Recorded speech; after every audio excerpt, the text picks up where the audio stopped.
ఓం శ్రీ గురుభ్యో నమః. విశ్వంలో ఉన్న సమస్త సద్గురులకు ఆత్మపూర్వక ప్రణామములు.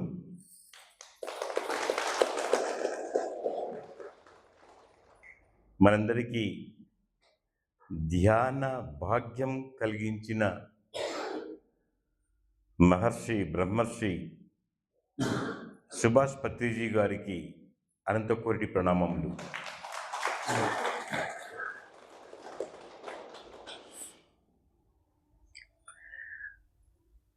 ఈరోజు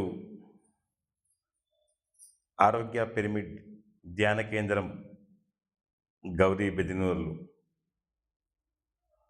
చాలా రోజులైంది.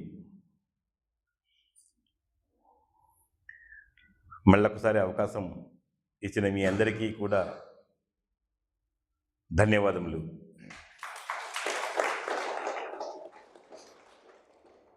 ఈరోజు ఒక కాన్సెప్ట్ తెలుసుకుందాం.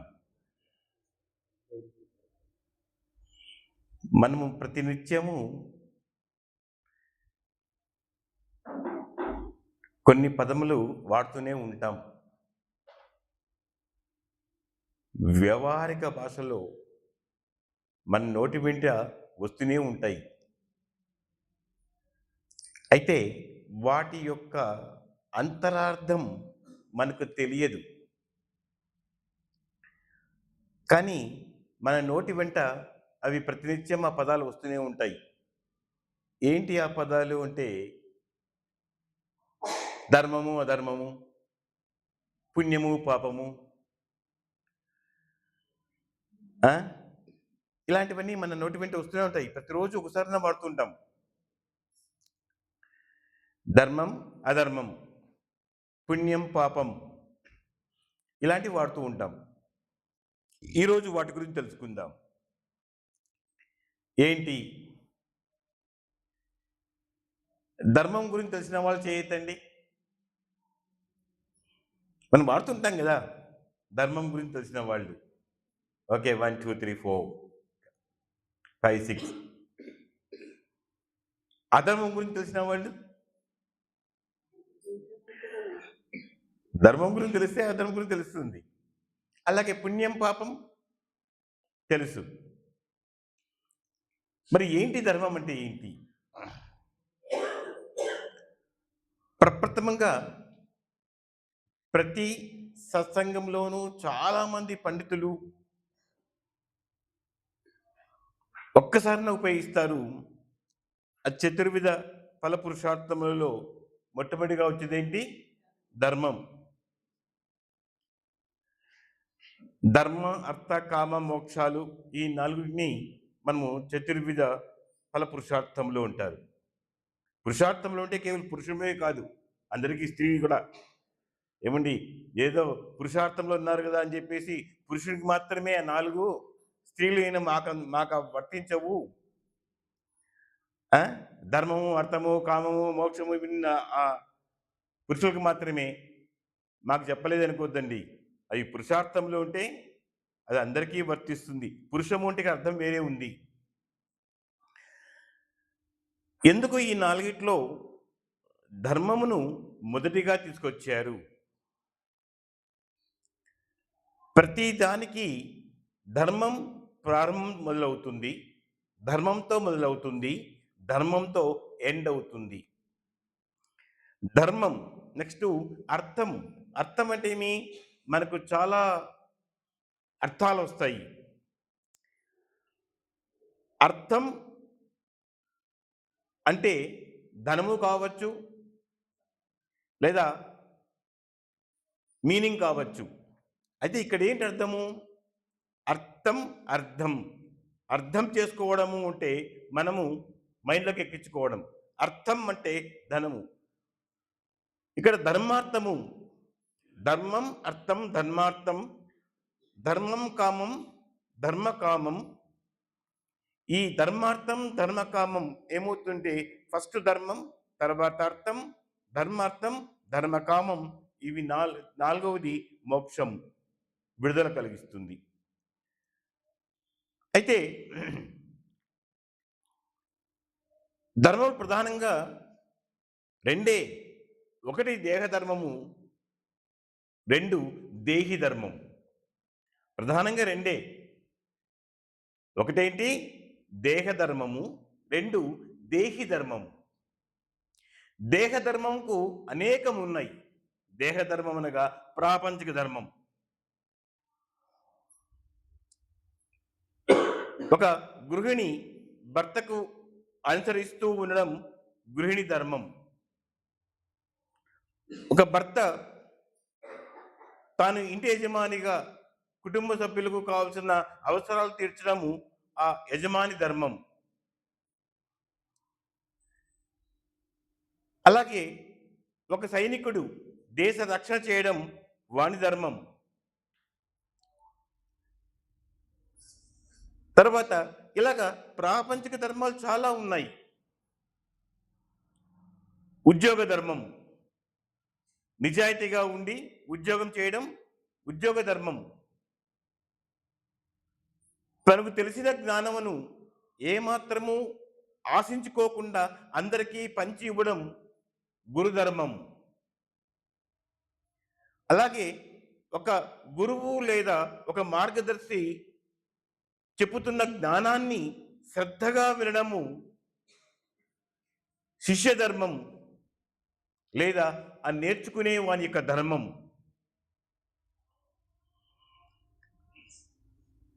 ప్రజలను వారికి అనుకూల విధంగా ఎటువంటి బాధలు లేకుండా పరిపాలన చేయడము రాజధర్మం. అలాగా మనకు ప్రాపంచికంలో చాలా ఉన్నాయి. ఉద్యోగపరంగా ఒక ధర్మం ఉంటుంది, వృత్తిపరంగా ఒక ధర్మం ఉంది. నువ్వు చేసే వృత్తిని దైవంగా భావించడం వృత్తి ధర్మం. మన వృత్తిని మనమే అసహించుకుంటే ఆ వృత్తిలో లాభము అనేది అలా ఆలస్యంగా రావచ్చు. అలాగే వ్యాపారం చేసేటప్పుడు వ్యాపారంలో కనీస లాభం తీసుకోవడం అది వ్యాపార ధర్మం. మరి అత్యధిక లాభం తీసుకోవడము అది వ్యాపార అధర్మం అవుతుంది. అలాగే తల్లిదండ్రులు తమ పిల్లలను సంరక్షించి వాళ్ళకి కావాల్సిన అవసరాలు ఇవ్వడము తల్లిదండ్రుల ధర్మం. పిల్లలు తమ తల్లిదండ్రుల యొక్క మాటను వింటూ ప్రయోజకులుగా కావడం వారి ధర్మం. ఇలాగ సంఘం ఏం చేసింది, ప్రతి ఒక్కళ్లకు ఒక్కొక్క ధర్మమును చెప్పిందన్నమాట. ఇది నీ ధర్మం అయ్యా, కుటుంబ యజమానిగా నీ ధర్మం, ఉద్యోగిగా ఇది ధర్మం, వృత్తిపరంగా ఇది నీ ధర్మం. అలాగే స్త్రీలు ఆ ఇంటిని ఎలా చూసుకోవాలో అది వాళ్ళ స్త్రీ ధర్మం. కనుక పురుషులకు స్త్రీలకు అనేక ధర్మాలను మనువు మనకు చెప్పాడు. మనకు మన ధర్మం అనేది ఒకటి ఉంది. ఆ మన ధర్మంలో అనేక ధర్మాలను ప్రతి మూమెంట్లోనూ ప్రతి ఈవెంట్లోనూ ఒక ధర్మంని బోధిస్తూ వచ్చాడు మనువు. దాన్ని ఆచరించిన వ్యక్తికి ఏ కష్టము ఉండదంట. దాన్ని ఆచరించిన వ్యక్తికి ఏ కష్టము ఉండదు, ఏ దుఃఖము ఉండదు, ఏ బాధ ఉండదు. మనము దుఃఖపడుతున్నాం, బాధపడుతున్నాం అంటే మన ధర్మంని మనం మర్చిపోయాం. మన ప్రాపంచిక ధర్మంలోనే సరిగా లేము. ప్రాపంచికంలోనే ధర్మం మాట్లాడుతూ మనకు తెలియకనే అధర్మంలోకి వెళుతూ ఉన్నాం. ఈ ధర్మం గురించి ధర్మరాజు ఒక మాట అంటాడు, ధర్మో వై భగవాన్. ధర్మో వై భగవాన్ అంటే ధర్మమే భగవంతుడు. సతామతి పతిర్ధర్మం భజే సర్వదా ధర్మేనైవా. అంటే ధర్మమే భగవంతుడు. నువ్వు ముందుగా నీ యొక్క దేహ ధర్మంలో మాస్టర్ అయితే దేహి ధర్మంలో మాస్టర్ అవుతావు. అంటే ప్రాపంచికంలో నువ్వు మాస్టర్గా అయితే ఆధ్యాత్మికంలో నువ్వు మాస్టర్ అవుతావు. ఇక్కడే మాస్టర్ కాకపోతే అక్కడ మాస్టర్ కాలేవు. ఇక్కడ పరిణితి సంపాదించకపోతే ప్రాపంచిక ధర్మంలోనూ నువ్వు సక్రమంగా నిర్వర్తించలేకపోతే ఆధ్యాత్మిక ధర్మం అనగా దేహ ధర్మం అనగా ధ్యాన ధర్మంలో నువ్వు సక్రమంగా ఉండలేవు. ఉట్టికే ఎక్కలేనమ్మా స్వర్గానికి ఎక్కునా అని ఒక సామెత ఉంది. అది కళలోనే ఉండొచ్చు అనుకుంటాను. ఉట్టికే ఎక్కడం చేత కాదంట, ఇంకా స్వర్గానికి ఎలా ఎక్కుతుంది? అలాగా ప్రాపంచికంలోనే నువ్వు ధర్మం నిర్వర్తించలేకపోతే ఇంకా ఆధ్యాత్మికంలో స్వధర్మంలోకి ఎలా వెళ్ళగలుగుతావు? కనుక సతామతి పతి ధర్మం భజేత్ సర్వదా ధర్మణ్యైవ నివార్యతే. చూడు ఏం చెప్పిన గని బహోపధర్మాయ, సర్వ పాపాలను నివర్తించేది, సర్వ పాపాలను తీసివేయేది, సర్వ పాపాలను తీసివేసేది ధర్మమే. చూడండి ఇంత స్పష్టంగా చెప్పినాడు ధర్మరాజు. అందుకే ఆయన ధర్మానికే రాజు కాబట్టి ధర్మరాజు. వాస్తవంగా అతని పేరేంటి? యుధిష్ఠరుడు.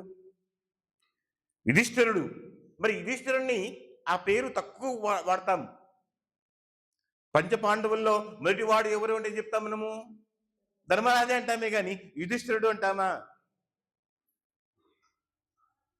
మనకు తెలియకనే మనకు ఆ పదం వస్తుంది. ధర్మరాజు, భీముడు, నకులు, అర్జునుడు, నకులుడు, సహదేవుడు అలా వస్తుంది. కానీ యుధిష్ఠిరుడు, భీముడు, అర్జునుడు, నకులుడు, సహదేవుడు చెప్పము. అంటే ధర్మానికే రాజు. అటువంటి ధర్మానికే రాజు అయిన ధర్మరాజు ఏం చెప్తాడు? ధర్మో వై భగవాన్ సతామతి పతి ధర్మం భజే సర్వదా ధర్మణ్యేవా. నేను నిరంతరము ధర్మంలోనే ఉంటాను. సతామతి పతి ధర్మం భజే సర్వదా ధర్మణ్యేవ. ఇంకేం చెప్పాడు? నీ యొక్క పాపములు అంటుకోకుండా ఉండాలి అంటే, నీ పాపములు నివారింపని చేసేది ఉంటే నువ్వు ధర్మంగా ఉండు, ప్రాపంచకంలో ధర్మంగా ఉండు. నివార్యతే. చూడు ఇంత చెప్పాడు, నివార్యతే గని బహోపధర్మాయ తస్మై నమః అంటాడు. అంటే సర్వ పాపాలను తీసివేస్తున్న ఓ ధర్మమా, నేను నీకు నమస్కారం చేస్తున్నాను, నిన్ను వదిలి నేను ఉండలేను అంటాడు. సతామతి పతి ధర్మం, నిన్ను వదిలిపెట్టి నేను ఉండలేను. భజే సర్వదా, నిరంతరము నిన్ను ఆశ్రయించుకొని ఉంటాను. అంత గొప్ప వ్యక్తి ధర్మరాజు. ఎంత అద్భుతమైన పలుకులు పలికా చూడండి. సతామతి పతి ధర్మం భజే సర్వదా ధర్మణ్యైవ నివారితే గని బహోపధర్మాయ తస్మై నమః. మరి ఇంకేం చెప్పాడు? ధర్మాన్నాస్తి పరంపదం. ఎవరైతే ధర్మంగా ఉంటాడో, ఆత్మధర్మం గురించి చెప్పలేదు ఆయన, ప్రాపంచికంగా, కుటుంబపరంగా, దేశపరంగా నువ్వు ఒక పౌరుడుగా ఉన్నావు. పౌరధర్మం ఉంది కదా, పౌరధర్మం ఉంది. నీ యొక్క రాజును నువ్వు సెలెక్ట్ చేసుకోవాలి. మనకి ఎలక్షన్స్ వస్తాయి. ఎలక్షన్స్ వచ్చినప్పుడు నీకు ఇష్టమైన వ్యక్తికి నువ్వు వెళ్ళి ఓటు వేయాలి. అది పౌరధర్మం. మనం ఆ ధర్మాన్ని చాలా మంది విడిచిపెట్టేశారు. ఎలక్షన్ రోజు సెలవు వస్తుందని చెప్పేసి హ్యాపీగా ఒక ట్రిప్ వేసుకొని వెళ్ళిపోతారు రికార్డుకి.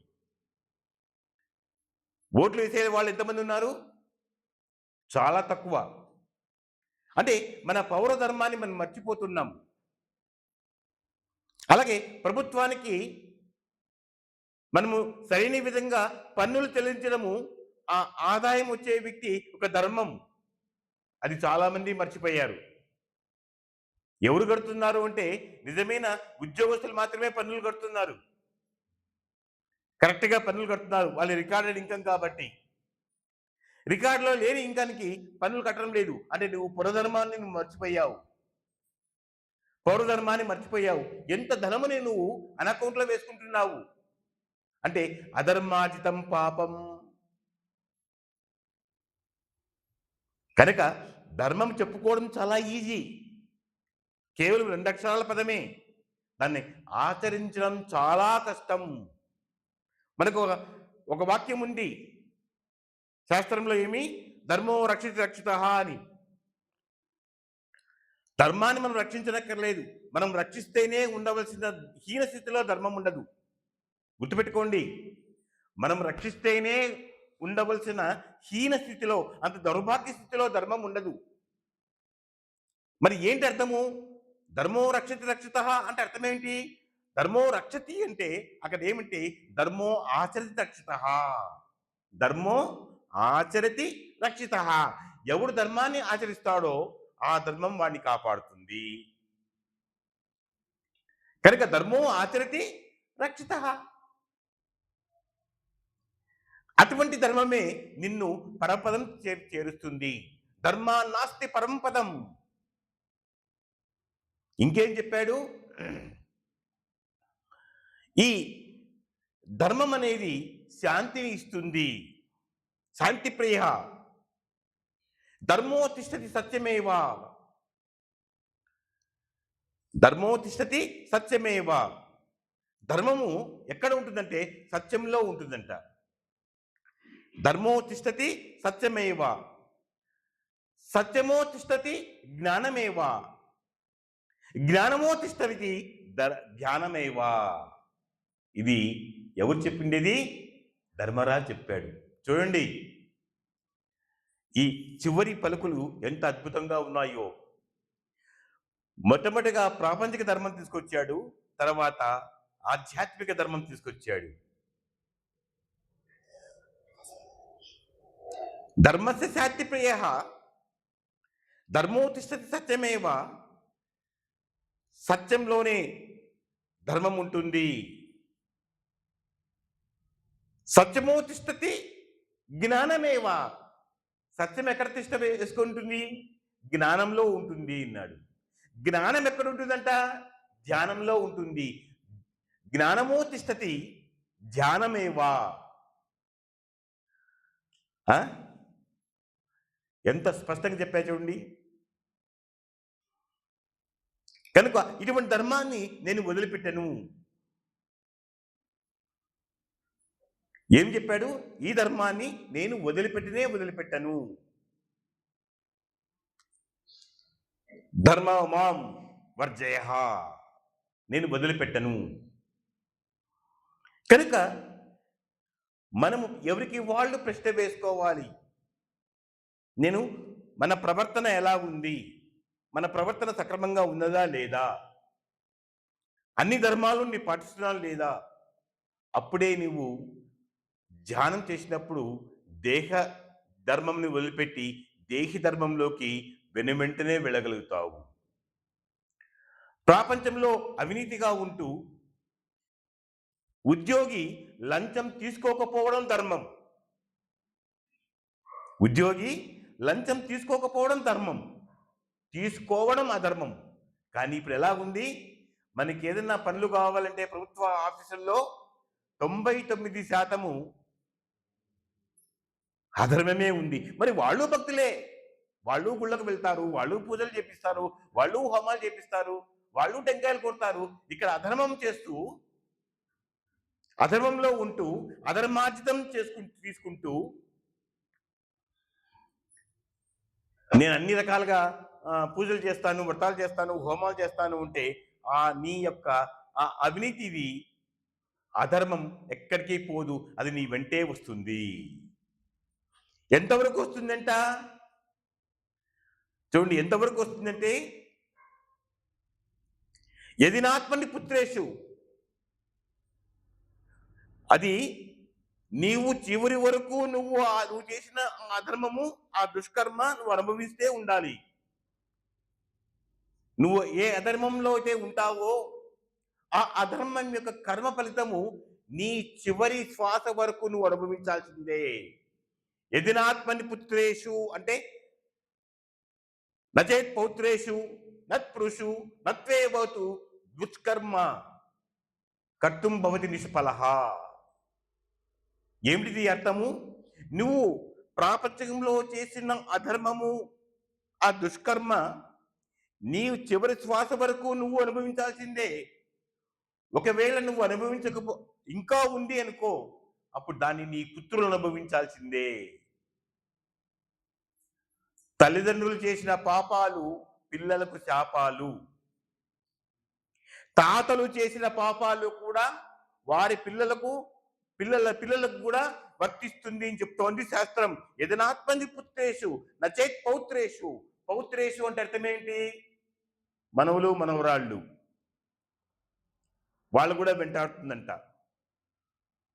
యదనాత్మని పుత్రేషు నచేత్ పౌత్రేషు నత్వేవోతు దుష్కర్మ కర్తం భవతి నిష్ఫలః.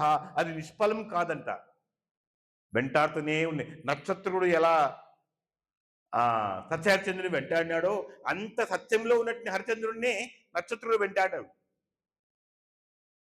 ఇస్తావా సస్తావా, ఇస్తావా ఇవ్వవా అని.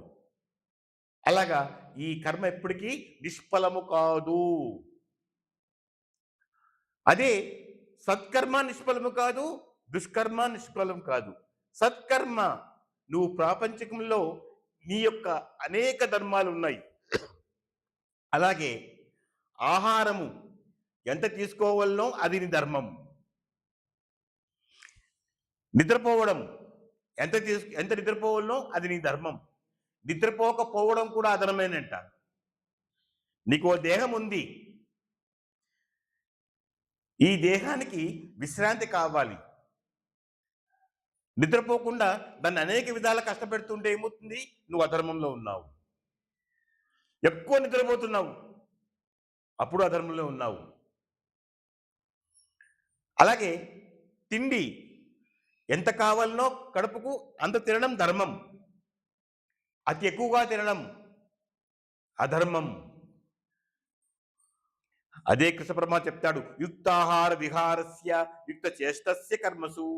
ఇక్కడ యుక్తమునగా ధర్మం, యుక్తమునగా ధర్మం, ఎక్కువ అవద్దు తక్కువ అవద్దు.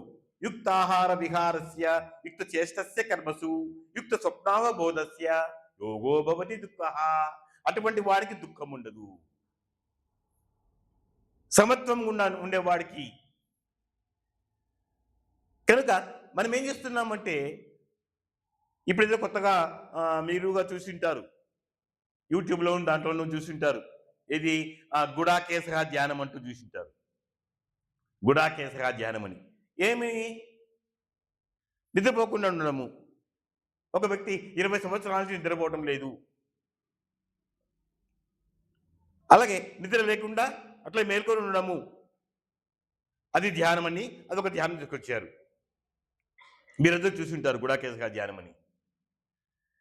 వాస్తవంగా వారికి తెలియదు, అర్జునుడిని కృష్ణ పరమాత్మ గుడాకేశగా సంబోధించినాడు అంటే నిద్రం చేయించిన వాడా అని అర్థం. దాని యాక్చువల్గా అర్థం ఏంటి? ట్రూ ట్రాన్స్లేషన్ చేసుకుంటే గుడాకేశ అంటే నిద్రం చేయించిన వాడా అని. ఈ నిద్ర అంటే అజ్ఞానాన్ని జయించిన వాడా. నిద్ర అజ్ఞానాన్ని చిహ్నం, అతి నిద్ర అజ్ఞానాన్ని చిహ్నం. అంతే. అంటే అర్థం ఏంటి? అజ్ఞానాన్ని జయించిన వాడా, అధర్మాన్ని జయించిన వాడా. ఒక్క ధర్మరాజే కాదు, ధర్మరాజుని అనుసరించిన మిగిలిన నలుగురు కూడా ధర్మాత్ములే. మిగిలిన నలుగురు ఎవరు? భీమ, అర్జున, నకుల, సహదేవులు, వాళ్ళు కూడా ధర్మాత్ములే. ధర్మజులు, ధర్మ అనుజులు అంటే ధర్మాన్ని అనుసరిస్తున్న వాళ్ళు, ధర్మరాజుకు తమ్ముళ్ళుగా ఉన్నవాళ్ళు, వాళ్ళు కూడా ధర్మాత్ములుగా సంబోధించబడడం జరిగింది. మరి ఎంతటి ఉత్కృష్టంగా చెప్పాడు ధర్మరాజు, అంత తాను పర్ఫెక్ట్గా నడిచాడు. అటువంటి ధర్మరాజు కూడా ఒక చిన్న అసత్యం వలన ఏమైపోయింది అంటే, ఆ ధర్మరాజు యొక్క రథము ఎప్పుడు భూమికి 1.5 అడుగు అంటే 18 ఇంచుల హైట్లో పోతుంటుంది అనమాట, భూమికి తగలదు. ధర్మరాజు యొక్క రథం ఎప్పుడు కూడా భూమికి ఆనదు. 1.5 అడుగు అంటే 18 ఇంచుల హైట్లో పోతుంది. అంటే ఈ కర్మభూమిని అంటదు ధర్మరాజు యొక్క రథం. కానీ ఒకసారిగా ఏమైపోయింది? భూమికి అట్టుకుపోయింది. ఇదేంటి కృష్ణ, నా రథం భూమికి అంటుకుంది, నేను ఏం అధర్మం చేసినాను అంటాడు. నేనేం అధర్మం పలికినాను? ఒకటి పలికావు నువ్వు. ఏమిటి? అశ్వత్థామహత కుంజర. అశ్వత్థామ చచ్చిపోయాడు అని గట్టి చెప్పి చిన్నగా ఏం చెప్పాడు? కుంజర, ఏనుగు. అంటే అశ్వత్థామ అనే ఏనుగు చచ్చిపోయింది. నేను సత్యమే చెప్పాను కదా, అశ్వత్థామ ఏనుగు చచ్చిపోయింది, దాన్నే చెప్పాను కదా నేను. అప్పుడు కృష్ణుడు అంటాడు, స్వామి నువ్వే కదా చెప్పించింది నన్ను నాతో. భీముడికి చెప్తాడు, అశ్వత్థామ అనే ఏనుగుని సంహరించు, దాన్ని నువ్వు అశ్వత్థామ హతహ అని గట్టి చెప్పు, కుంజరహ అని చిన్న చెప్పు అని నువ్వే కదా స్వామి చెప్పిండేది. నేను నిన్ను అనుసరించిన నేను. మరి నా అర్థము భూమిపైన ఆనింది అంటే దానికి వివరిస్తాడు కృష్ణ పరమాత్మ. అవును, ఇది అధర్మమే. ఎలా అధర్మమైంది? ఏనుగు చనిపోయింది కదా. అప్పుడు చెప్తాడు, ఏనుగు చనిపోలేదు, చంపబడింది. ఏనుగు చంపబడింది. ఎవరి చేత? భీముని చేత. ఎందుకోసం చంపబడింది? నువ్వు అసత్యం కాని అసత్యం చెప్పడానికి. అధర్మం అంటే ధర్మం కాని అధర్మం, అధర్మం కాని అధర్మం, ధర్మం కాని ధర్మం. నీ యొక్క మనసులో ఏంటి? గురు ద్రోణాచార్యుని చంపడానికి, అంతే కదా. గురువు యొక్క ద్రోణాచార్యుడు చనిపోవాలి అంటే అతని చేతిలో ఉన్న ధనస్సు వదిలిపెట్టాలి. ద్రోణాచార్యుడు తనకు తానుగా అస్త్ర సన్యాసము చేస్తే తప్ప ఆ ద్రోణుణ్ణి ఎదుర్కోవడం, ద్రోణాచార్యుని సంహరించడము హరిహరాదులు కూడా కాదు. కృష్ణ పరమాత్మ చెప్తాడు, నా వల్ల కూడా కాదంటాడు. గురువు ద్రోణాచార్యుని సంహరించడం నా వల్ల కూడా కాదు. మరి అంతటి శక్తి ఎలా వచ్చింది? తాను గురుధర్మము పాటిస్తూ ఉన్నాడు, కానీ ఒక్కచోట గురుధర్మం తప్పినాడు. అందుకే ఇప్పుడు చనిపోబోతున్నాడు అంటాడు. ఫస్ట్ బాగా వినండి. గురువు తన ధర్మాన్ని విడితే నికృష్టమైన చావు చస్తాడు, దుర్మరణం పొందుతాడు.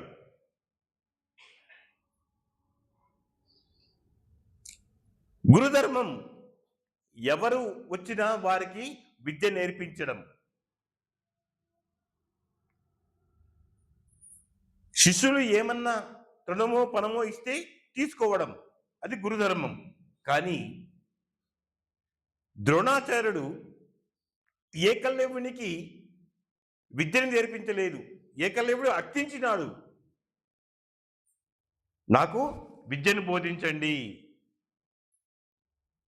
అప్పుడు ద్రోణాచార్యం చెప్పాడు, నీవు నిషాదుడవు,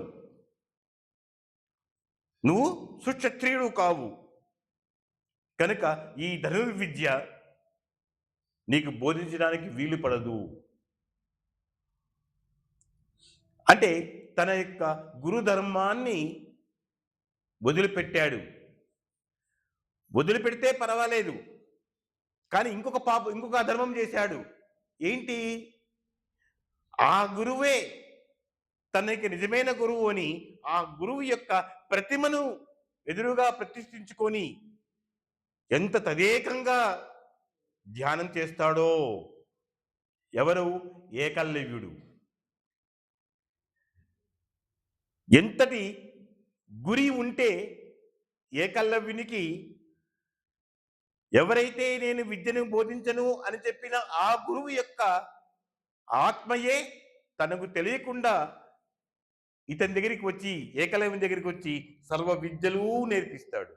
ఈవెన్ అర్జునుడికి కూడా తెలియని అనేక రహస్య విద్యలను ఏకలవ్యునికి చెప్తాడు. చూడండి, ఆ యొక్క ధ్యాన ధర్మంలో ఎటువంటి వ్యక్తిని సరే మనం లాక్కొని రావచ్చు. ఏ గురువైనా సరే నీ వెంట వస్తాడు. నువ్వు అన్ని ధర్మాలు పాటిస్తూ దేహి ధర్మం సక్రమంగా చేస్తూ ఉంటే ఏ పూర్ణాత్మైనా సరే నీ వెంట వస్తుంది, నీకు అనేక విద్యలు బోధిస్తాడు, అనేక విద్యలు బోధిస్తాడు. మరి బ్రహ్మంగారు సిద్ధయ్యకు బోధించాడు కదా, తన పిల్లలకు చెప్పలేదు. బ్రహ్మంగారంటే వల్లమాలిన అభిమానము సిద్ధయ్యకు, అంతటి అచంచలమైన విశ్వాసము, అంతటి విశ్వాసం ఉంది కాబట్టే అనేక పరీక్షల్లో సిద్ధయ్య గెలుపొందినాడు. ఇంద్రియాన్ని పక్కపెట్టాడు, అంటే ఇంద్రియపర జ్ఞానం వదిలేశాడు. అటువంటి ఆ సిద్ధుడికి తాను వెంట పడతాడు, సిద్ధా రా నా దగ్గర రా, నా దగ్గర రా అని. అలాగా ఎంతో మంది గురువులు తమ శిష్యుల వెంట వెళ్ళారు. విద్యను నేర్పిస్తాం, నేర్చుకో నేర్చుకో నేర్చుకోని. అలాగా ఏకలవ్యుని యొక్క ధర్మం ఏంటి?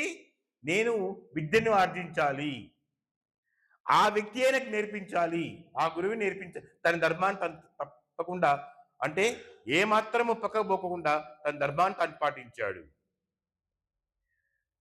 నేను నేర్పించను అన్న ద్రోణాచార్యుడే తనకు తెలియకనే ద్రోణాచార్యుని యొక్క కాన్షియస్నెస్, అతని యొక్క చైతన్యం, ద్రోణాచార్యంలో ఉన్న జీవము తనకు తెలియకుండా ఏకలవ్యుని దగ్గరికి వచ్చి సర్వ విద్యలు బోధిస్తుంది. నువ్వు ప్రత్యక్షంగా నేర్పించలేదు, కానీ ద్రోణాచార్యం చేశాడు, ఆ ఏకలవ్యుని యొక్క బొటన వేలు అడిగాడు. ఎంత అధర్మము కదా! నువ్వు నేర్పించినావా? కానీ నీ యొక్క ఆత్మ వచ్చి ఇక్కడ నేర్పించింది అనే యొక్క కృతజ్ఞత చేత ఏకలవ్యుడు, మీరే నా గురుదేవులు, మీరే నాకు నేర్పించారు. ఏకలవ్యుడు చెప్పేంత వరకు ద్రోణాచార్యం తెలీదు. అడుగుతాడు, నీకు ఎవరు నేర్పించారు? ఆ కాలంలో ద్రోణాచార్యుడు అంతటి గొప్ప మహా విద్య తెలిసిన వాళ్ళు తక్కువ. నీకెవరు నేర్పించారు? నీకు మీరే స్వామి అంటాడు. తనకు మతిపోతున్నట్లే, అదేంటి నేను ఇక్కడే ఉన్నాను, అది అర్జునుడు వింటాడు. ఏకలవ్యుడేమో నువ్వే నేర్పించినా అంటున్నావు, మీరే నేర్పించినారు అంటున్నారు. మీరు చూస్తే నేను నేర్పించలేదు అంటున్నారు. మీరు మాట తప్పారు నాకు అంటాడు అర్జునుడు. అప్పుడు ద్రోణాచార్యుడు, సత్యం చెప్పు ఏకలవ్య, నాకు కూడా తెలియటం లేదు. చూడండి, మన ధ్యానం అనేది ఎంత గొప్పదో అర్థం చేసుకోండి. గురువు ఏమీ నేర్పించుకోకుండా రహస్యంగా దాచిపెట్టుకున్నవి కూడా నీకు వచ్చి బోధిస్తాడు. అనేక క్రియలు నేర్పిస్తాడు. ఉదాహరణగా మీకు చెప్తాను. నాకు ధ్యానంలో అక్షరాభ్యాసం చేసిండేది పత్రిజీ గారు, కానీ ధ్యానంలో అనేక మెలకువలు, క్రియలు, అనేక అంతర్ముఖ క్రియలన్నీ నాకు బోధించినది ఎవరు అంటే శ్యామాచరణ్ లాహిరి మాస్టర్ గారు.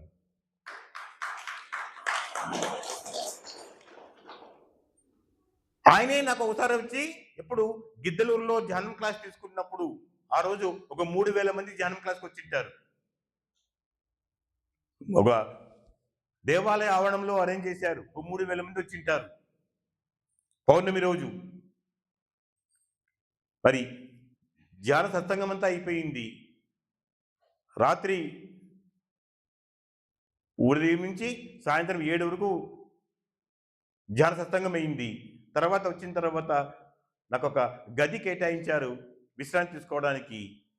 కానీ ఆ గదికి వచ్చిన తర్వాత కూడా రాత్రి 1 గంట వరకు ఏదో ప్రశ్నలు వేస్తున్నారు అని చెప్తూనే ఉన్నాను. దాదాపుగా 1 గంట కావాల్సి వచ్చింది. అది కొత్త రూము, బెడ్ లైట్ లేదు. చెప్పారు, సార్ బాధ మీకు ఉంటుంది, అది చెప్పండి సార్, మీరు వెళ్ళండి సార్. పడుకున్నాం.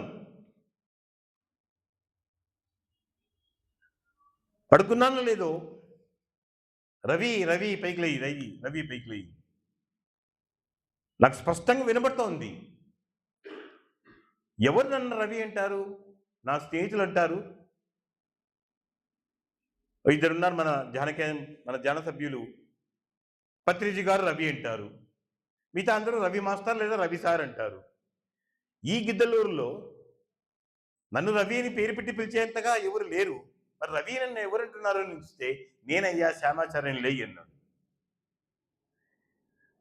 ఇది కళ నిజమా? నే కలగన్నానా? లేచి చూస్తే ఇది సత్యం. నేను వచ్చాను. పైకి లేయి. ఆ గది అంతా కూడా లైట్ లేదు. ఆ గది అంతా కూడా బంగారు రంగులో మెరిసిపోతోంది. ఎవరంటే శ్యామాచార్య లాహిరి గారు వచ్చారు. ఈ కళ్ళతో, ఈ భౌతిక నేత్రాలతో నేను స్పష్టంగా చూశాను. ఆయన దేహం చాలించే 135 ఏళ్ళు అయింది. ఆయన లేరు, కాశీలో ఉండేవారు, మహాయోగి. అప్పుడు శ్వాస మీద ధ్యాసని మరింత లోతుగా తీసుకెళ్లే ఆ రహస్యాలు నాకు బోధించాడు. భగవద్గీతల యొక్క ఒక శ్లోకం చెప్పి, ఇది కృష్ణ పరమాత్మ బోధించిన యోగ రహస్యం. ఈ ధర్మం తెలుసుకో నువ్వు. ఇంతవరకు నీ ధ్యాన ధర్మం నువ్వు నిర్వర్తిస్తూ వచ్చావు. నీ యొక్క గురువు బోధించిన ఆ శ్వాస మీద ధ్యాసని అకుటితంగా నువ్వు చేస్తూ వచ్చావు, విశ్వాసంతో చేస్తూ వచ్చావు. నీకు మరింతగా నేర్పించవలసిన అవసరం ఉన్నది, నువ్వు ఇంకా నేర్చుకోవాల్సిన అవసరం ఉంది కనుక నేను వచ్చాను. అసలు నేను ఎక్స్పెక్ట్ చేయలే. అంటే ఆయన్ని దర్శించుకోవాలన్న కోరిక ఉంది. కారణం ఏమంటే భగవద్గీత యొక్క అంతరార్థాలని, వాటి యొక్క ఆత్మపరమైన జ్ఞానాన్ని నాకు అర్థమయ్యే విధంగా సూక్ష్మంలో బోధించిన వ్యక్తి మహాయోగి శ్యామాచార్య లాహిరి గారు. మరి ఆయన ఆ మర్మమును నాకు నేర్పించి అని వెళ్ళారు. 2 సార్లు దర్శనమిచ్చారు. కనుక మనము అచంచలమైన విశ్వాసంతో ఈ ధ్యాన యోగమును చేస్తూ ఉంటే మీ పూర్ణాత్మ మీ దగ్గరికి వస్తుంది. ప్రతి ఒక్కళ్ళకు ఒక పూర్ణాత్మ ఉంది. మనలో ఉన్నది అంశాత్మ. మనందరికీ ఒక పూర్ణాత్మ ఉంది. ఆ పూర్ణాత్మ మీరు ఎప్పుడు సరైన ధ్యానం చేస్తూ వస్తారా? ఎప్పుడు మీ శ్వాస మీద కరెక్ట్గా ధ్యాస పెడతారా? ఎప్పుడు మీ దృష్టిని భూమధ్యంలో పెడతారా? ఎప్పుడు మీ ఇంద్రియపరమైన జ్ఞానాన్ని వదిలిపెట్టి స్వత్సాన్ కృత్వా బహిర్బాహ్యాన్, ఇది భగవద్గీతలో కృష్ణ పరమాత్మ బోధించిన ఆత్మధర్మం సంబంధించిన ఈ శ్లోకం. ఇదంతా యోగ రహస్యం అంతా ఇందులో పెట్టాడు. స్వత్సాన్ కృత్వా బహిర్బాహ్యాన్ చక్షు శైవాంతరే భ్రువో, నీ దృష్టిని భూమధ్యంలో పెట్టడం నీ ధర్మం. గుర్తుపెట్టుకోండి. ధ్యానం చేసే వ్యక్తి యొక్క ధర్మం ఏంటి? నీ యొక్క ఇంద్రియపరమైన జ్ఞానం అంతా కూడా, ఇంద్రియపరమైన వృత్తులన్నీ కూడా, ఈ ప్రాపంచిక ధర్మాలన్నీ కూడా ధ్యానంలో వదిలిపెట్టు. ధ్యానం చేయనప్పుడు నీ యొక్క ప్రాపంచిక ధర్మాలని పాటించు.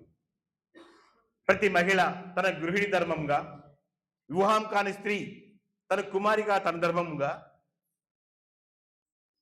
అలాగే ఇంటి యజమాని తన గృహ యజమాని ధర్మము, ఉద్యోగ ధర్మము, ఇలా అనేక ధర్మాలు చెప్పుకున్నాం కదా, ప్రాపంచిక ధర్మాలు. ఈ ప్రాపంచిక ధర్మాలన్నీ కూడా నువ్వు ధ్యానం చేయకముందు పాటించు. ధ్యానం చేసేటప్పుడు ఆ ప్రాపంచిక ధర్మాలని వదిలిపెట్టు. అదే స్పర్శాన్ కృత్వా బహిర్బాహ్యాన్. మనం ఏం చేస్తున్నాము అంటే, ధ్యానం చేస్తున్నప్పుడు మరేదో ఆలోచిస్తాం, మరేదో పని చేసేటప్పుడు ఇంకేదో పోతుంది. సరైన ధ్యానం మనం చేయటం, ప్రాపంచిక ధ్యానము చేయటం లేదు. భోజనం చేసేటప్పుడు భోజనం చేయడం నీ ధర్మం. ఎంత భోజనం చేయాలో అంత తినాలి. భోజనం చేసేటప్పుడు మాట్లాడకపోవడం నీ ధర్మం. మనం ఏం చేస్తాం? మాట్లాడుతూనే ఉంటాం. భర్తకు ఎంత కావాలనో అంత అన్నం పెట్టి మౌనంగా ఉండడం గృహిణి ధర్మం. కానీ భర్త ఎప్పుడు చేతి చిక్కుతాడు? ఎప్పుడు మీ చేతి చిక్కేది మీ మొగుళ్ళు మీరు అన్నం పెట్టినప్పుడు. అన్నం పెట్టేది మొగుడి మీద అన్ని రకాలుగా అన్ని మాట్లాడుతుండేది. పాపం భర్త ఏం చేస్తాడు? తను తినాలో తెలియదు, ఆయన పెట్టిన ఆహారం తినాలా, ఆమె పెట్టే తిట్టు తినాలో అర్థం కాదు. చాలా మంది గృహిణులకు ఇదే ధర్మమే ఉంటుంది. భర్తని ఏమో భోజనానికి కూర్చోబెడతారు, అనేకవి తీసుకొస్తారు అతని దగ్గర, ఇంటివన్నీ తీసుకొస్తారు. కనుక అన్నం పెట్టినప్పుడు నీలో ఎంతనా కోపం ఉండి ఆయన మీద మౌనంగా ఉండడము గృహిణి ధర్మం. మనం పాటిస్తున్నామా? ఏం పాటిస్తున్నారో ఏమో. అలాగే మాట్లాడకుండా తినడము అందరి ధర్మం. అలాగ ఉంటున్నామా? ఉండటం లేదు. కనుక ప్రాపంచకంలో ఉన్న ఈ అన్ని ధర్మాలను నువ్వు సక్రమంగా చేస్తూ ఉన్నప్పుడు ధ్యానంలో ఆటోమేటిక్గా అవంతకవే ప్రాపంచిక ధర్మాలన్నీ నిన్ను వదిలిపెట్టిపోతాయి. ఇది స్పర్శాన్ కృత్వా బహిర్బాహ్యాన్. అది ధ్యాన ధర్మం ఏంటి? నీ యొక్క ఆ గురిని, నీ యొక్క ధ్యాసను నీ ప్రాణం మీద పెట్టడము అది ధ్యాన ధర్మం. నీ దృష్టిని భూమధ్యంలో పెట్టడము ధ్యాన ధర్మం. ఇది కృష్ణ పరమాత్మ బోధించినది. మనం ఏం చేస్తున్నాము? మన దృష్టిని భూమధ్యంలో పెట్టుకోకుండా ఇంకేవేవో ఆలోచిస్తుంటాం, ఎడిగిరిగో పోతుంటాం. అందుకే చాలా మందికి ధ్యానంలో గురి కుదరటం లేదు, ధ్యానంలో సక్రమంగా ఆ యోగంలోకి వెళ్ళలేకపోతున్నారు. కనుక మై డియర్ మాస్టర్స్, మనం ప్రాపంచకంలో ఉన్న ధర్మాలన్నీ సాధ్యమైనంత వరకు పాటిద్దాం. సాధ్యమైనంత వరకు పాటిస్తాం. యుద్ధంలో వెళ్ళిన సైనికుడు, అతనికి ధర్మం ఏంటి? ఎదుటి పక్షం వాడిని నిర్దాక్షిణ్యంగా, దయాదాక్ష్యం లేకుండా సంహరించడమే మన ధర్మం. అయ్యో, నేను ఎట్లా విని కాల్చేది, ఎట్లా విని చంపేది అంటే, నువ్వు యుద్ధంలో పోయినావు, నువ్వు వీర సైనికుడివి. సైనిక ధర్మం ఏంటి? శత్రువుని సంహరించడం. అది సైనిక ధర్మం. ఆ ధర్మం పాటించకపోతే నువ్వు చచ్చిపోతావు. ఇదే కృష్ణ పరమాత్మ అర్జునునికి మొట్టికాయలేసి చెప్పినాడు. నువ్వు ధర్మాన్ని వదిలిపెట్టేస్తున్నావు, నీ యొక్క యుద్ధ ధర్మాన్ని పాటించడం లేదు. యుద్ధంలోకేమో వచ్చేసావు, యుద్ధం చేస్తాను వచ్చేసావు.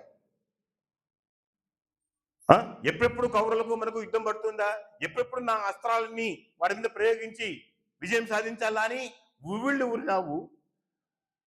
వనవాసంలో ఉన్నప్పుడు అనేక అస్త్రాలు సంపాదించుకున్నావు.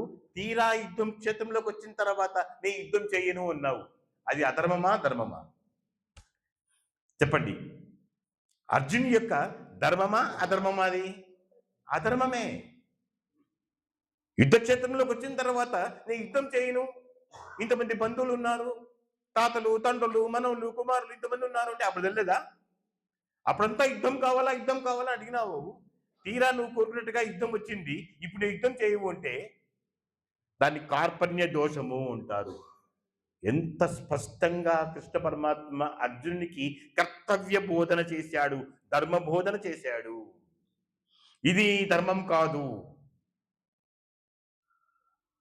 ఇది ధర్మం కాదు. క్లైబ్యం ఆస్మధమపార్త. ఓ అర్జున, నీకు ఈ బేలతనము, ఈ బీరుతనము, ఈ ఎక్కడి నుంచి వచ్చింది? క్లైబ్యం ఆస్మధమపార్త నైతత్వీపోతే క్షుద్రం హృదయ దౌర్బల్యం. ప్రతి మనిషికి ఉన్న ఆ అధర్మం ఏది అంటే క్షుద్రమైన హృదయం. నేను చేయలేను, నా చేత కాదు. అలాగే ఎవరైనా కొత్త వాళ్ళు పిలిపించి కొత్త వాళ్ళని ధ్యానం క్లాస్కి రమ్మని చెప్తే, అయ్యో ధ్యానము యోగం అన్నది ఎవరో మహాపురుషులకే కానీ మన వాళ్ళకి వస్తుందా, మనకు వస్తుందా ఇవన్నీ? ఇలాంటి మాటలు మీరందరూ విని ఉంటారు. దీన్ని హృదయ దౌర్బల్యం అంటారు. నేను చేయలేను, నా చేత కాదు, నా వల్ల కాదు, నా వయసు అయిపోయింది. అలాగే పిల్లలు ధ్యానం క్లాస్కి వస్తుంటే అప్పుడే ఏమైపోయిందిరా నీకు, ఇంత చిన్న వయసుకే ధ్యానము యోగమును వెళ్తున్నావు నువ్వు అని వాళ్ళ ధ్యానంకి వచ్చే యువకులను కూడా రాకోకుండా చేసి అంతా ఎవరున్నారంటే ముదిరిపోయిన బెండకాయలే ఉన్నాయి ఇక్కడ. అంతా ఎవరున్నారు ఇక్కడ? అంతా వయసు అయిపోయిన వాళ్ళే ఉన్నారప్ప. వయసుతో ఉన్న వాళ్ళు ఒక్కరన్నా వస్తున్నారా? మన వాళ్ళు ఒక్కరన్నా ధ్యానం క్లాసుకు యువకులు వస్తున్నారా? ఎవరు వస్తున్నారు? వయసు అయిపోయిన వాళ్ళే వస్తున్నారు. యువతను తీసుకొని రావాలి, యువత రావాలి. ఇక ధ్యానము కానీ, యోగం కానీ, ధర్మాధర్మములు కానీ ఎవరు నేర్చుకోవాలి? యువత నేర్చుకోవాలి. మన ఇంట్లో పిల్లలే మన దగ్గర రావరే. మన ఇంటిలో పిల్లలే మనకి రాకపోతే రేపుతున్న భావి భారతం ఎలా అవుతుంది? ఎన్నో చూడండి, మన వాళ్ళు రావట్లేదు, మిగతా వాళ్ళందరూ కూడా ఆయా ప్రార్థనా స్థలాలకు ఎంత వెళుతున్నారో. శుక్రవారం అయితేనే ఎంతగా వెళ్తున్నారో, ఆదివారం అయితేనే వాళ్ళు ఎక్కడికో వెళ్తారు. మనకేమొచ్చింది? ఈ అధర్మంలో ఉన్నాం మనమే వెళ్ళాం సరిగా. అదే కృష్ణ పరమాత్మ చెప్పింది, ధ్యానం చేయడమే నీ ధర్మం, ధ్యానం చేయకపోవడమే నీ అధర్మంలో ఉన్నావు నువ్వు అంటాడు. యోగం మొత్తం చెప్పి నువ్వు నిత్యము యోగాభ్యాసం చేస్తూ ఉంటే, యోగాభ్యాసం అంటే అర్థం ఏంటి? ఆసనాలు వేయడం కాదు, గుర్తుపెట్టుకోండి. సూర్య నమస్కారాలు కానీ ఆ యోగం వేరే, దాన్ని హఠయోగం అంటాం. యోగము అనగా మనకి అందరికీ ఏమొస్తుంది? మేము యోగా క్లాస్కి వెళ్తున్నాము అంటే ఆసనాలు వేయడం, శీర్షాసనం అంట, వజ్రాసనం అంట, ఇంకోటి అన్ని రకాల ఆసనాలు వేయడమే అదే యోగం అనుకుంటాం. అది హఠయోగం అంటాం. హఠయోగము, రాజయోగము, లయయోగము, ఈ 3 యోగాలు ప్రధానంగా బోధించాడు కృష్ణ పరమాత్మ. ఈ 3 ధర్మాల గురించి చెప్పాడు. ఈ 3 ఒకటైపోవాలి అంటాడు. అది అలా చేయడమే నీ ధర్మం అంటాడు. ఇన్ని ధర్మాలను బోధించి క్లైబ్యం ఆత్మహ పాత నైతచూపదతే క్షుద్రం హృదయ దౌర్బల్యం తెక్తోతిష్ట పరంతప. నీ హృదయ దౌర్బల్యాన్ని వదిలిపెట్టు. నా వల్ల కాదు, నా చేత కాదు అనేది వదిలిపెట్టు. అందుకే పత్రిజీ గారు ఏం చెప్పారు? ఏ వయసు వారైనా ధ్యానం చేయొచ్చు చెప్పాడు కదా. ఏ వయసు వారైనా 3 సంవత్సరాల పిల్లలు మొదలుకొని ముదసలి వరకు ధ్యానం చేయవచ్చు. అందరికీ అర్హత ఉంది. కానీ మనకు ఎంతమంది మనం రాగలుగుతున్నాం? ఎంతమంది చేయగలుగుతున్నాం? ఇన్ని ధర్మాలు బోధించిన కృష్ణ పరమాత్మ చివరిలో చెప్పాడు ఏంటి? సర్వధర్మాన్ పరిత్యజ్య మామేకం శరణం వ్రజ అని. అదేంటి స్వామి? ఇన్ని అధ్యాయాలు, అన్ని మొత్తం 700 శ్లోకాల్లో దాదాపు 556 శ్లోకాల దాకా అంతగా మనకు కృష్ణ పరమాత్మ బోధించిన ధర్మమే. ఇన్ని ధర్మాలు బోధించారు. పుణ్యము అపుణ్యము, పుణ్యము పాపము, కర్మ అకర్మ, అలాగే రాష్ట్రగుణాలు, దైవి గుణాలు, ఇలా ఎన్నో ధర్మాలు, ధర్మము అధర్మం గురించి అన్నీ బోధించి చివరికి ఏం చెప్పారు? సర్వధర్మాన్ పరిత్యజ్య మామేకం శరణం వ్రజ అహంత్వా పాపిభ్యో. ఏం చెప్పాడు చూసారా? అన్నీ వదిలిపెట్టి నన్ను ఆశ్రయించు అంటే నీ ఆత్మను ఆశ్రయించు. ఈ అనేక ధర్మాల్లో నువ్వు ఆచరిస్తూ ఉంటే, ప్రపంచంలో నువ్వు ఆచరిస్తూ ఉంటే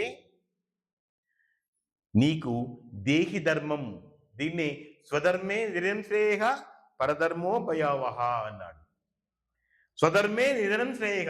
స్వధర్మం అనగా ఆత్మధర్మం, స్వధర్మం అనగా ధ్యాన ధర్మం. ఇదే ఆ ధర్మరాజు చెప్పిండేది. ధర్మో వై భగవాన్, ధర్మమే భగవంతుడు. మరి మనం ఇంతమంది భగవంతుని మనం పూజిస్తున్నాం. భగవంతుడు అంటే అర్థమేమి? చాలా మంది తెలియటం లేదు. భగము అనగా మూలము, వంతుడు అనగా మూలంలో ఉండేవాడు. ఎవరు మూలంలో ఉన్నాడు? ఇక్కడ మూలంలో ఉంది. ఇది మన మూలం. గుర్తుపెట్టుకోండి. మన భూమధ్యంలో 4 అంగుళాల వెనక ఒక గుహ ఉంది. దాన్ని గగన గుహ ఉంటారు. అక్కడ ధర్మం అంతా కూడా అక్కడే ఉందంట. ధర్మస్య తత్వం నిహితం గుహాయాం, గుహాయాం నిహితం బ్రహ్మశాస్త్రం యజుర్వేదంలో చెప్తారు. ఇక్కడ ధర్మాన్ని నువ్వు తెలుసుకో. నువ్వు ధర్మస్య తత్వం నిహితం గుహాయాం, ఈ గుహ, ఈ గగన గుహ, ఇది ఆకాశ గుహ, ఈ గుహలో దాగి ఉన్నాడు. జ్ఞానమంతా ఇందులో దాగి ఉంది. అక్కడ చూడు. అందుకే కృష్ణ పరమాత్మ ఇక్కడ చూడమన్నాడు. స్పర్శాన్ కృత్వా బహిర్బాహ్యాన్ చైవాంతరే బ్రువో, ఈ 2 కన్నుల మధ్య దృష్టిని పెట్టి. ఎందుకంట? ప్రాణాపానవు సమకృత్వా నాసాభ్యంతర చారిణవు. ప్రాణము అపాన వాయువు మనకు అవి అధర్మంగా సంచరిస్తున్నాయి. గుర్తుపెట్టుకోండి. మనము అనేకంగా ప్రాపంచికంలో అనేక అధర్మంలో ఉన్నాం కాబట్టి మన ప్రాణవాయువు అపానవాయువు ఒకటి. ప్రాణవాయువు ఇంతుంటే అపానవాయువు అంతుంది. ప్రాణం మనమేమనుకుంటున్నాము, లోపలికి తీసుకునేది ప్రాణవాయువు అనుకుంటున్నాము, వదిలిపెట్టేది అపానవాయువు అనుకుంటున్నాము. వదిలిపెట్టేదాన్ని అపానం అంటాం, కానీ తీసుకునేది ప్రాణము కాదు, ఆక్సిజన్ తీసుకుంటున్నారు. మీరేం తీసుకుంటున్నాము? ఆక్సిజన్ తీసుకుంటున్నారు. కానీ ప్రాణశక్తి మాత్రం ఈ అపానంలోంచి పోతోంది. యోగ శాస్త్రం ఏం చెప్తోంది తెలిసిన? నీ యొక్క ప్రాణశక్తి 10 ఇంచెలే వెళుతూ ఉంటే 20 ఇంచెలు అపానంలో నుంచి నీ ప్రాణశక్తి బయటికి పోతోంది. నువ్వు నిశ్వాస వదిలేస్తావు కదా, నిశ్వాస వదిలేస్తావు. ఇలా తీసుకునే దాంట్లో ప్రాణశక్తి అతి కొద్దిగా ఉంటే వదిలిపెట్టే దాంట్లో అతి అధికంగా నీకు ప్రాణశక్తి బయటికి పోతోంది. కనుక అత్యధికంగా పోతున్న ఆ ప్రాణశక్తిని లాక్కో, పోనీకోకుండా బలవంతంగా లాక్కో. దాన్ని ప్రాణాపానవు సమౌకృత్వా అన్నాడు. ప్రాణవాయువు అపానవాయువు సమం కావడానికి సమం చెయ్యాలి. ఇది యోగ రహస్యం. ఈ రహస్యాన్ని శ్యామాచార్య హరి గారు నాకు గిద్దలూరులో ఆ తెల్లవారుజామున అప్పుడు 1 గంట 1:30 ఇంటుందేమో, అప్పుడు నాకు ప్రత్యక్షమై నాకు బోధించారు ఎలా సమం చేయాలి. మనకు తెలియకుండా వెళ్ళిపోతోంది ప్రాణశక్తి, మనకు తెలియకుండా మన నుంచి వెళ్ళిపోతోంది. మూత్ర విసర్జనలో ప్రాణశక్తి పోతుంది, బట్ మూత్ర విసర్జన చేయాల్సిందే. మల విసర్జనలో ప్రాణశక్తి పోతోంది, అవి అపానమే. వ్యానవాయువు ద్వారా, వ్యానవాయువు మనలో ఉంది కాబట్టే మనకు మలమూత్ర విసర్జన చేయగలుగుతున్నాం. ఆ వ్యానవాయువు పనిచేయడం మానేస్తే మలమూత్ర బంధన అయిపోతుంది, వాడు చచ్చి ఊరుకుంటాడు. ప్రాణం పోయే సమయానికి అతనికి యూరిన్ రావట్లేదు, యూరిన్ బంధించబడింది అంటే అర్థం ఏంటి? అతని యొక్క వ్యానవాయువు తన పని చేయడం మానుకుంది. మన దేహంలో ప్రాణధర్మం ఒకటి ఉంది. 5 ప్రాణములు, పంచప్రాణములు, ప్రాణ అపాన ఉదాన సమాన వ్యాన, ఈ 5 ప్రాణములు వాటి ధర్మాలు అవి నిర్వర్తిస్తున్నాయి కాబట్టే మనం బతికి ఉన్నాము. అవి తమ ధర్మాన్ని వదిలిపెడితే మన గతి ఏంటి? ఏ ప్రాణములైతే నీ అభివృద్ధికి, నీ అన్ని రకాల ఉన్నతికి సహాయం చేస్తూ ఉన్నాయో, చిట్ట చివరికి అవే నిన్ను మట్టు పెట్టడానికి మృత్యువుకు సహాయం చేస్తాయి. గుర్తుపెట్టుకోండి మిత్రులారా. ఏ ప్రాణాలైతే మనకంత మనలో ఉండి మన యొక్క ఉన్నతికి, అభివృద్ధికి అన్ని రకాలుగా సహాయం చేస్తూ ఉన్నాయో, చిట్ట చివరికి నిన్ను మట్టు పెట్టడానికి మృత్యువుకు సహాయం చేస్తాయంట. ఏది? ప్రాణవాయువు, అపానవాయువు, ఉదానవాయువు. ఆ వాయువులు సక్రమంగా పనిచేయకపోతే ఏమవుతుందో, వాడి ధర్మము సక్రమంగా నిర్వర్తించకపోతే ఏమవుతుందో అని కృష్ణ పరమాత్మ మనకు బోధించాడనమాట. కనుక మై డియర్ మాస్టర్స్, మనం ముందుగా ప్రాపంచికంలో సాధ్యమైనంత వరకు ధర్మంగా ఉందాం, సత్యమే మాట్లాడదాం. అబద్ధం చెప్పడం కూడా అధర్మమే. సాధ్యమైనంత వరకు వ్యాపారం అన్నాక అది వ్యాపార ధర్మం. ఒక వస్తువుని నువ్వు తెచ్చుకున్న దానికన్నా ఎక్కువ ధరకు అమ్మడం అది వ్యాపార ధర్మం, దాని తప్పు లేదు. కానీ అత్యధికంగా అమ్మడం అనేది వ్యాపార ధర్మం కాదు. 10 రూపాయల వస్తువును 100కో 200కో అమ్మడం అనేది వ్యాపార ధర్మం కాదు. కనీస లాభాలు తీసుకోవడం వ్యాపార ధర్మం. లాభం లేకుండా ఇవ్వడం కూడా అధర్మమే అవుతుంది అని చెప్తాడు. కనుక ధర్మో వై భగవాన్ సతామతి పతి ధర్మం, సతామతి పతి ధర్మం భజే సర్వదా ధర్మణ్య ఇవ నివారేతే గని సహోపధర్మాయ తస్మై నమః. అటువంటి ధర్మానికి నేను నమస్కారం చేస్తున్నాను. ఆ ధర్మాన్ని నేను వదిలిపెట్టి ఉండను. ధర్మరాజు చెప్పాడు, ఆ ధర్మాన్ని వదిలిపెట్టి నేను ఉండను. నాలో అణువణువుగా జీర్ణించుకున్న ధర్మానికి నమస్కారం చేస్తున్నాను. ధర్మ నాస్తి పరంపదం, ఈ ధర్మమే నీకు పరంపదం ఇచ్చింది. మరి ధర్మరాజు అందరూ దేహంతో పడిపోయారు, ఒక్క ధర్మరాజు మాత్రమే దేహంతో విడిగి వెళ్ళాడు. ఉన్నత లోకానికి వెళ్ళాడా లేదా? ఎందుకు? తాను బతికినంత కాలము ధర్మాన్ని ఆచరించాడు కాబట్టి. సో మనం కూడా సాధ్యమైనంత వరకు మన యొక్క ధర్మాలు, మీ ధర్మం ఏదో మీకు తెలుసు, మన ధర్మం ఏమో మనకు తెలుసు. గృహస్థుడిగా, వ్యాపారస్తుడిగా, పౌరునిగా, ఇలా ధర్మాలు మనకేదో తెలుసు, ఒకరు బతి తిరక్కర్లేదు. కనుక మన ధర్మాల్ని మనము సక్రమంగా పాటిస్తూ ఉంటే ఈ యోగ ధర్మంలోకి అతి తొందరగా మనము ఈ స్థితికి చేరుకుంటాం. Thank you very much sir. నాకు ఈ అవకాశం ఇచ్చిన మీ అందరికీ కూడా అనేక ధన్యవాదములు.